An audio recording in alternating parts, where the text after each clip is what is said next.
Les châtaigniers sont surchargés de fruits. Il y a encore peu, c'était la promesse d'une très belle récolte. Aujourd'hui, sous un ciel bleu qui le nargue, Bernard Abosite n'attend même plus la pluie. C'est trop tard, les arbres sont sur leur réserve et s'épuisent. Les plus petites. Regardez là, ici, il y a des bogues qui n'arriveront pas à terme, quoi. Voilà, c'est ce qui est en train de se passer.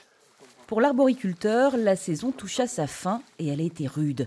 On pourrait croire que la page sera bientôt tournée, mais c'est mal connaître le métier. Pour les fruitiers, c'est en ce moment que se déroule ce que l'on appelle l'induction florale, qui donnera les fruits de la saison suivante. Les abricotiers sont trop secs, ils ne sont pas du tout prêts pour ça. Les arbres sont complètement bloqués. Les bourgeons, ils ne bougent plus. Là, il y a des bourgeons qui sont en fleurs. Et ils ne vont pas se développer, ou ils vont mal se développer. Donc ça veut dire qu'au printemps prochain, on va avoir des chutes de bourgeons, des anomalies florales, et donc il n'y aura pas de récolte, quoi.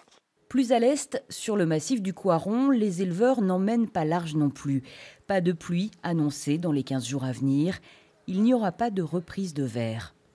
Tout est grillé, tout est brûlé. On se rend compte que même les chênes, qui sont très résistants, sont en partie marrons cette année. Donc ça montre le déficit hydrique qu'on a, qui est très important, qui se cumule depuis plusieurs mois. Alain Crozier a eu la possibilité de faire des provisions de foin, mais il est sûr que ça ne suffira pas. Les bêtes doivent depuis l'été regagner les tables pour se nourrir, une situation inédite. Étant donné que l'hiver a commencé dès le mois de juillet ou au plus tard août pour ceux qui avaient un peu mieux d'herbe. L'hiver s'annonce rude et coûteux pour les éleveurs qui espèrent que ne viendra pas s'ajouter une flambée des prix du fourrage. Pendant ce temps, du côté des instances agricoles, on enrage. Ce n'est pas la première sécheresse et des solutions existent pour irriguer les sols dans de telles circonstances. En Ardèche, on est un département où il y a de l'eau. Tous les ans, à quelque chose près, il tombe environ 5 milliards de mètres cubes de précipitations. 5 milliards, c'est énorme.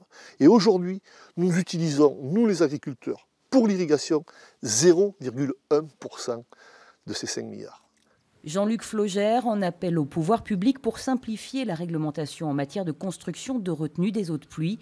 Trop rares sont aujourd'hui les projets validés.